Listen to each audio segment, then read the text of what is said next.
नागपुरातील वाठोडा पोलीस ठाण्याअंतर्गत गुन्हे शाखेच्या एनडीपीएस पथकानं एमडीसह सुमारे 8,37,000चा मुद्देमाल जप्त केला। ही कारवाई बुधवारी उशिरा रात्री स्वामीनारायण मंदिरामागे श्रावण नगर इथं करण्यात आली। या कारवाई दरम्यान एका आरोपीला पोलिसांनी पकडलं, मात्र दुसरा आरोपी घटनास्थळावरून पळून गेला। पोलीस त्याचा शोध घेत आहेत।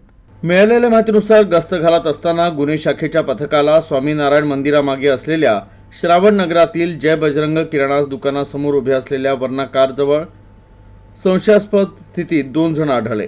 पोलीस पथकाने त्यांना थांबवून चौकशी सुरू केली, तेव्हा जवळच उभ्या असलेल्या कारमधून एक तरुण पळून गेला। तर घटनास्थळी उपस्थित दुचाकी चालकाचं नाव सूरज कोसरे असून तो श्रावणनगर वाठोडा येथील रहिवासी आहे। त्याची झडती घेतल्यावर पोलिसांना त्याच्याजवळ 55 ग्राम एमडी सापडलं।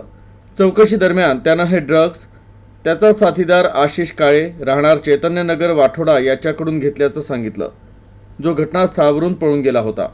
पोलिसांनी घटनास्थळावरून 8,37,000चा मुद्देमाल जप्त केला। यात 55 ग्राम एमडी, मोबाईल, गाडी, वजन काटा आणि इतर मुद्देमालाचा समावेश आहे। पोलिसांनी तपास केला असता फरार आरोपी आशिष काळे विरुद्ध हत्या आणि ड्रग्ज तस्करीसारखे गंभीर गुन्हे आधीच दाखल असल्याचं समोर आलं।